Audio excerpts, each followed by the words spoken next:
Peace and welcome to the One King podcast. I'm the host, Showtime, and I want to welcome everybody to the program, man. It's been a while, so I just want to hop back in here, hop back in the box. I love the organic nature of the podcast, man. I really come on here with, just a few ideas, just a few points I want to hit, but nothing's really scripted, so I just want to dive in, man, and say, what's up, man? It's springtime. I don't know where you at physically watching this, but I'm in Wisconsin and it's spring, but it's still snow on the ground. I really don't get that. I don't know what that's about, but that's what I'm dealing with today. But yeah, man, so let's dive into it. We got March Madness going on right now, you know what I'm saying? If you really mess with and really rock with college basketball or ever played or ever been on a team, then you know what March Madness is. Like if you just used to watching the NBA and that kind of thing and professional sports, you might not really get into March Madness the way you can really get into it and just the whole NCAA tournament. I mean, because you got to think it's 64 teams. It started out with 668, then 64 teams playing, and it's win and you in, losing you go home. And if you know anything about sports, on any given day, a team, if they bring in their best, can beat just about anybody, and a team, if they playing their worst, can lose to just about anybody. So that's the part that makes the NCAA tournament so exciting is that, I mean, you never know. I watched some games yesterday, and my bracket already busted. Some teams that were supposed to win have lost. Some teams that were supposed to lose have won. and that hurt. That hurt a lot, especially on the first day when it's happening, because a lot of the big teams, a lot of the number one seeds, and a lot of number 2 and 3, 4 seeds are playing these low seeds, and if you lose, nobody's assuming you're gonna lose to a team that's 11 seeds lower than you. But if that happens, now that has repercussions for the entire bracket. So it's just dope. It's just good to know. It's good to have opportunity to check out the games. If you don't have availability to watch the games, the area bars and restaurants show them Dave and Buster's. Shout out to Dave and Buster's. Buffalo Wild Wings, Chili's always got the games on. But also Max. You can get a Max subscription for $9.99 a month. If you get it right now, don't forget to cancel your joint next month if you don't really need it like that. But yeah, man. So shout out to March Madness. But I did want to hop into something more serious. Last night I was riding to an event, a poetry event over at Urban Cultural Arts, and me and my buddy, we was talking about a female friend of mine. We was talking about just relationships in general and why they don't last and things like that. And one of the things she was saying is that in the past, women put up with a lot of stuff that they don't put up with nowadays. Women dealt with infidelity. They dealt with, maybe feeling like they couldn't be financially secure or financially independent. So they dealt with a lot of shit from males in relationship or from goddamn counterparts in relationships that they're not willing to do now. Even then, she had mentioned maybe childbearing or raising a child. It's like, I don't want to raise these kids by myself, so I got to put up with this idiot out here cheating on me and don't know how to act right. But I don't want to raise the kids by myself, so I'm going to allow it. I'm going to roll with it. I'm going to tolerate it, is the word she was using last night. So, I just wonder how much of a component that is today. And if it's not a component at all, that would explain why a lot of relationships end early or they don't last long or divorce rate is skyrocketing in America. So just wanted to say, man, I want to ask y'all, relationships, do you love them or do you hate them? Do you want to be in one? Do you think it benefits you at all or not? It's crazy, because overall, when you think about it and you start asking the right questions, what are the benefits of being in a long-term relationship? It may differ from male to female, but really when you start looking at yourself and really start looking at what we're dealing with in today's society, what are the benefits? I'm not saying there aren't any. I'm just saying, what are the benefits? I'm not saying that it's not pros and cons to everything. All I'm asking is if we was going to do bullet points, we know what the cons are. We can kind of pull out the cons, and start pointing out some of the cons. Like, if you're in a committed relationship, that means you committed to that individual. And in a sense, there should be some loyalty there, right? There should be some loyalty. There should be some reciprocity and the energy to share. There should be some give and take. There should be some balance. I don't know if that's a good thing or a bad thing. Some people look at it as a good thing. Some people look at it as a bad thing because you got to put in work. You got to do something. You can't just beat up and be in a relationship. So some people may see that as being a con. But at the end of the day, I encourage you, I urge you to really look at and take a personal inventory and see what type of pros are there for you for being in a relationship. Because if you don't know what those pros are, it's going to be very difficult to be in a long-term relationship, or even if you want to strive to get in one to begin with. So, I was just thinking about that, man, because at the end of the day, we hear the music, the music industry, all the female artists, all the female R&B artists that are high right now, that are popping out or they're coming out with the new music. It's either going to be some dance music, it could be a little ratchet here and there, but for the most part, they dealing with heartbreak. They dealing with, and they talking about very similar things across the board about how they can't trust guys, about how guys don't give them what they're saying they was gonna provide in the beginning of the relationship. They're not providing for it now. They're not being loyal. It's just a difficult thing to listen to from a guy's perspective because it's like, dang, ain't none of us shit. Ain't none of us doing nothing good. Like, what happened to the love song? Ella May got a song out right now called The Little Things. And she was talking about where she do small things like make you breakfast and fold your clothes, help you pack your bag before you travel and things like that. So that song is a bop right now. And I think, those folks that actually still believe in love and still got love for relationships and things like that, I think a lot of them individuals cling on to songs like that, because there was a lot of love songs back when I was growing up. Man, it was songs about, I'll give you the star, moon, and I'll give you the world and all that you need for, I'll give you the world. And now we can't even give a motherfucker 15 minutes. We can't give people our passcode to our phone. We can't even do that. He was going to give her the world, but nowadays we can't even give her the passcode. So it's just crazy how things have changed. And how has that affected us, man? I was just telling another female friend of mine the other day, we was on the phone, and I was saying, like, a lot of the females that I ran into when I was living in Texas, now, they didn't know me from Adam. I'm from Wisconsin, I'm in Texas. I'm a brand new face. I'm a brand new guy out there. But it felt like, to me, a lot of individuals that I ran into had a bad taste in their mouth from a previous relationship of some sort.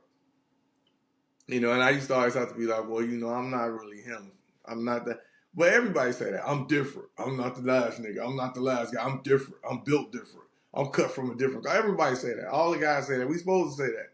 We not supposed to be like, yeah, I'm just like your last guy. You're not supposed to say that shit. Not if you want to really get on. But everybody got to, I'm different. I'm cut different. I'm from a different cult. I wasn't raised like that. Okay. All right. You weren't raised like that. But every female that sing a song, sing about y'all niggas like y'all exactly the same. Well, me too. I guess me included. I'm just saying. And we all so different. How come all these songs sound like all of us? So we got to really start questioning our motives and questioning, what we really doing? What are we doing that's so repetitive? What are we doing that's so easy for them to identify and recognize as red flags? Because I had told one chick, I was like, I'm going to hit you up at 7 o'clock. Because I get off at 6:30. Give me time to get to the crib. I'm going to hit you up at 7 o'clock. Now, I dialed the phone at 7 o'clock. But the phone call didn't go through till about 7:01, 7:02, something like that. When I tell you, buddy hopped on the phone almost like, oh, you can't, niggas is unreliable. You can't trust nobody. Why niggas always got to be late? Niggas is late? Because I called you at 7:01? Niggas, who is niggas? I just got here. I'm from up north. I'm from up north, man. Don't put that down. Hey, I'm just telling you. To me, that sounds like a little bit of bitterness. That sounds like a little bit of bad taste left in somebody's mouth. If you telling me niggas is always late, who is niggas? Like, why I gotta be bottled in with them motherfuckers? But that kind of thing, and just like, one time I was in a car. I was just in my whip. Shorty was in my whip. We going to a restaurant or something like that, because I'm old school. I still like to pick a person up from their house. I ain't trying to kidnap you or nothing like that or hold you hostage, but I just feel like if I invited you out, I'm going to pay for the date. I'm going to come pick you up and make sure you get home safely. That's just me. So we riding across town, and a song come on, and I can't even remember what song it was, but when I say you, she must have been allergic to the motherfucking song, or no, then turn this off. I don't listen to this. I can't. No, this is a toxic song. I can't. It's a toxic song. How the song toxic? It's top 40. They playing it on the radio. I'm listening to Sirius Satellite Radio. Ain't like this something that I'm just listening to out of my catalog. My person, everybody hear this song. This ain't no toxic song. This has been released and produced. It's approved by the FCC. I'm not turning this shit off. I can't listen to this shit. I'm like, damn, it's just a song. Nah. You finna ruin the date. I'ma ruin the date because we driving across town and a song come on and I don't want to sit in silence and turn my station. I don't want to change my station. I don't want to turn. So I'm finna ruin the date. That sound like something I don't know. That don't sound like something I want to deal with right away. Like, we just mad, bro. We just mad. Stop showing me all your red flags at once. Let them come slowly throughout the process. Don't put them all on display right away. Like, damn, bro. Like, shit, hide some of the red flags from me. I'm gonna get y'all a red flag concealer bag. It's one of them black bags that you get when you go to the porno store. You know them black plastic bags that don't got no name on the outside. I'm gonna provide each woman that I try to date one of those bags, and then I'm gonna be like, put all your red flags in here, and don't pull them out until specific dates. Don't pull out all your red flags at once, because you scaring me away. I'm trying to give you a chance. I like people with red flags. I got a lot of red flags. All I'm saying is that I don't show them to you all at once. All I'm saying is that I know how to conceal them. I conceal. I do not reveal no display. But but I'm being serious, y'all. Do we even fuck with relationships, though? Do we even want a relationship? Do we even like them? One of the things my ex told me, she said, you act like you want to be in a relationship until you get in one. I said, what? I had to do a personal inventory. So I act like I want to be inside of a relationship until I get inside of one. Then I don't act like it no more. I'm in a relationship like, no, let me out. I don't know who signed me up for this or how did I get in here? But I need out. I don't know. I'm not saying she's right or wrong. I'm just bringing up that statement because it could be relevant. She said you act like you want to get into a relationship until you get in one. I mean, it's personal inventory. Let's talk. Let's question ourselves. Let's be held accountable. Because that's one thing about relationships is that accountability is big in relationships. Both parties got to be like, this is what I did. This is what I did, and this is what I did. I mean, because it's easy to be like, this is what you did, and point the finger. The big part of our relationship is like, this is what I did. This is what I did. And be 100%. Keep it a buck. Keep it a bucky beaver. Keep it a hundo. And just be like, this is what I did. This is what I intended, and this is what I did. Because a lot of times in relationships, the say-do ratio don't line up. The say-do ratio. I'm not talking no foreign language. The say-do ratio. What you say and what you do. A lot of times what you say and what you do don't line up, so your say-do ratio ain't adding up. You know, it might be a 7 on the top and a 10 on the bottom. That's not adding up. That's not equality. So if your say-do ratio ain't adding up, that can also cause issues and problems in relationships, and we got to be able to identify and recognize those things. We got to be able to see our own faults. Nobody's perfect. Nobody's perfect. But it's very, very easy to point out other people's flaws because you're not looking at yourself. You're looking at them all the time. You're looking at them all the time, and you don't look at yourself. You know, and that's why I talk about personal inventory. When you can stand in front of a mirror and look yourself in the face and be like, I did everything that I could do. I gave my all. I feel like this was all I could do.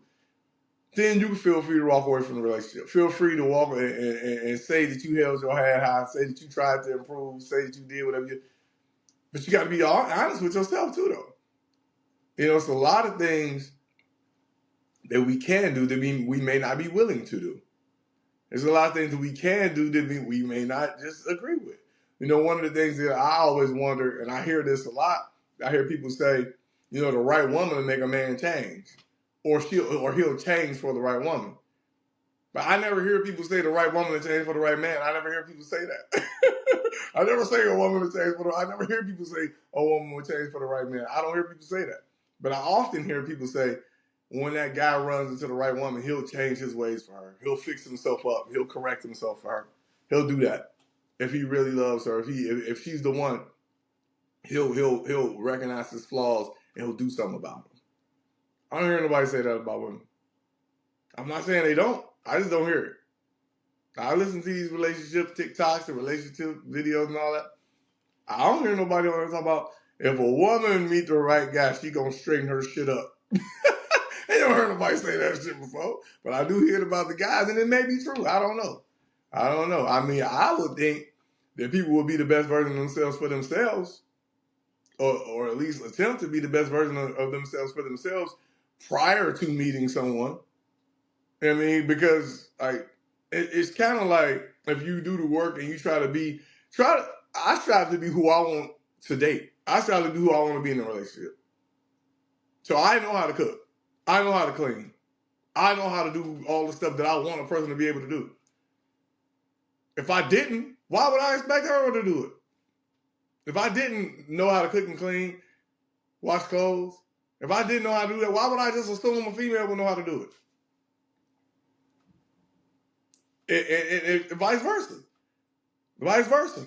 Why would a woman think I know how to do all this shit she want me to do? If she's not in a space to be able to be like, all right, this is how I would do it for myself. This is how I would do it for me. This is how I would do it for me. Because it's all individualized, right? It ain't no cookie cutter shit for relationships. So tell me how you like to be talked to. Tell me what your love language is. Tell me what you like and what you don't like. Tell me what you like about yourself. And I can see if I like those things about yourself too. I'm just saying, it's a lot of assumptions out here being made. It's a lot of assuming and doing when people get with each other, and then they be wondering why it don't work. I mean, a lot of relationships is based on, physical shit too, which is also very, very, it's limited. It's limiting. They say beauty is only skin deep, beauty is in the eye of the beholder, all that type of shit, but beauty is hard to maintain. Beauty is hard to keep if you attracted to somebody with a banging body, and only that. What happens when the body no longer banging? What happens when the body banging a little bit too much bang with the buck? What happens? You lose love for that individual. You fall out of love for that person. You no longer fuck with them because they got or gained weight or lost weight. You don't fuck with them no more. That don't make sense either. So what are we looking for in these relationships? Well, how are we even getting together? How are we even, what you want? What you trying to do with me? That was one female asked me one time, what do you want with me? I said, what do I want with you? But that was a good question. Like, what are your intentions? What do you want with me? Like, what the fuck is you trying to do, boy? That's what she asked me. What do you want with me? I said, well, shit, I was just trying to get a date, first of all. Like, I don't really know what the fuck I want from you, bitch, because I don't know you. Like, can we get to know each other first? Because that's a part of relationships that's been lost, too, is the courting stage, the getting to know each other stage. It's like, nowadays, it's like you take a chick out on a date, and somehow that date translates into sex, and now because y'all had sex, y'all go together. At least in her mind. You may not think so, but if y'all had sex, especially unprotected, you go with her. You go with her in her mind. Trust me. If she gave you that space, unprotected sex, and you took it, you signed up to go with the bitch. Like, I don't know if you know that or not. If y'all know that. Maybe women, maybe y'all can chime in and let me know. Maybe I'm wrong, but I heard through the grapevine that that's true. But yeah, man, like we hardly even be able to know each other. We don't even get to know each other before we quote unquote go together. Before we quote unquote go in steady. Like one date ain't enough. One date is not enough to determine if you want to go with somebody or not. I don't care what you say. I don't care how long y'all been talking on the phone. I don't care. You gotta learn what people's nuances are. You gotta learn what people's, how they carry themselves in public. You gotta learn how people's demeanor is, man, before you can really be like, I like that person. I want to go with that person. I want to be with that person. I was on a date one time. Everything was going well. I'm sitting there. She looking good on the other side of the table. I feel like I'm looking nice. We walk in. Everybody recognizes us. Oh, man, that's a nice looking couple. We sit down. We talking, politicking, and all this type of stuff. Everything sounded good. Then it came to her ordering her food. It came to us ordering our food. I ordered first. I said, I want to get, may I have the salmon? Ooh. They said, what's your size? Okay, whatever. I ordered my shit. It was her turn to order. The waiter turned around and was like, and ma'am, for you? Shorty said, shit, let me get throw me the, let me get, I take, she said some wild shit, let me get her, give me that. And I'm looking at her like, and I ain't saying, look, fellas, I'm not trying to judge nobody. I'm just telling y'all gotta see how people interact before y'all be running around here talking about this my baby, this my person. Y'all only been on internet dates. Y'all only even talked over the phone for a couple times. You gotta find out what the fuck is happening, man. You gotta find out what's going on with the person in person. You gotta find out for real. So Shorty order food and said some crazy, like she was like rude. Like, but for me, it's like I know people in the service industry. My daughter, my youngest daughter, was a waitress for a little bit at an old people restaurant with old racist white people. She was a waitress there for a little bit. So I got a place in my heart for service workers.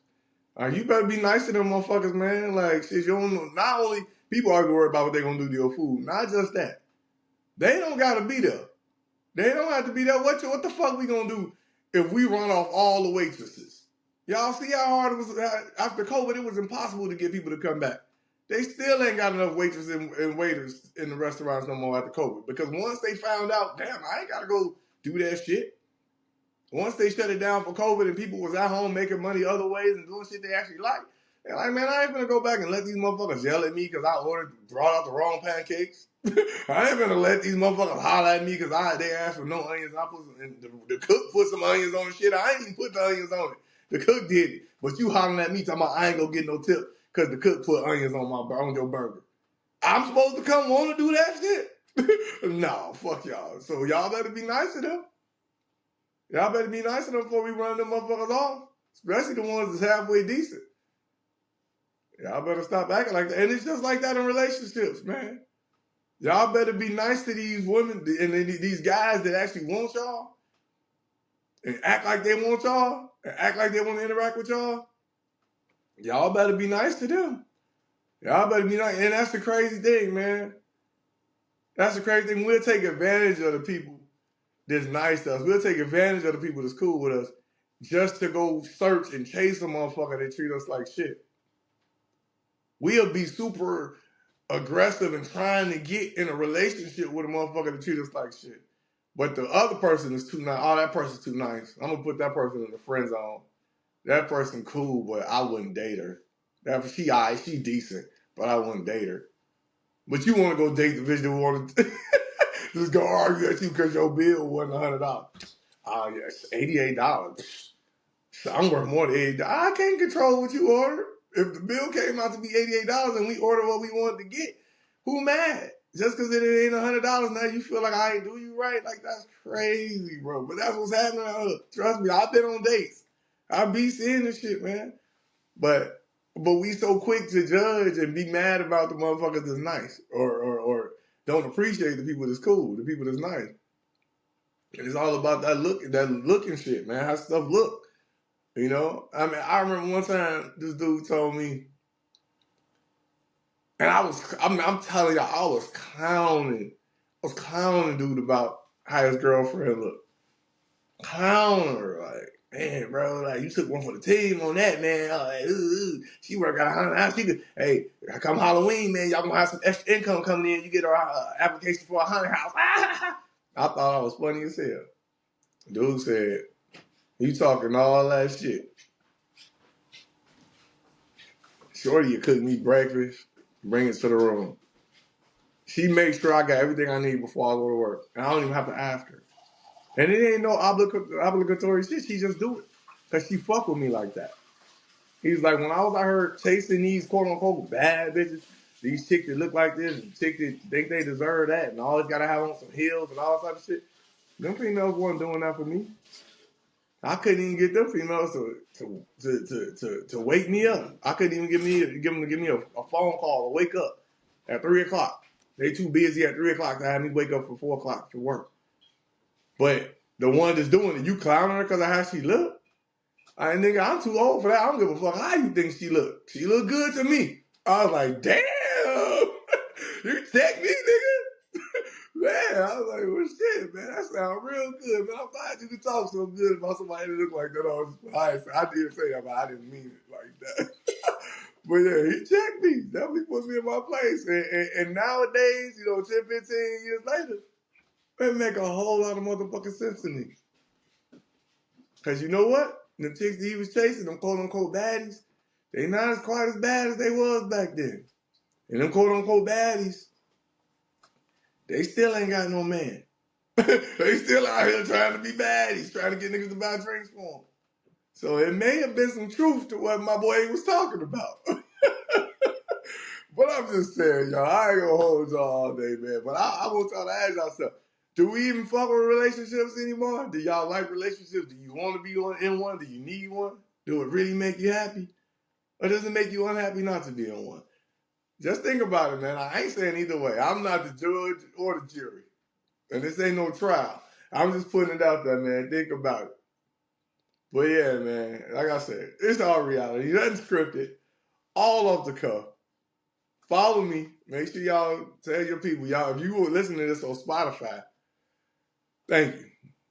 If you see it on YouTube, thank you. But where y'all really want to rock with me, either Facebook or TikTok. I do a little bit of shit on Instagram and stuff like that too. But if you want the whole catalog of the podcast and all that, man, they on my One King Facebook page, One King Media Facebook page. Check it out. It's going down, man. It's really going down. But like I said, I just be out here talking shit.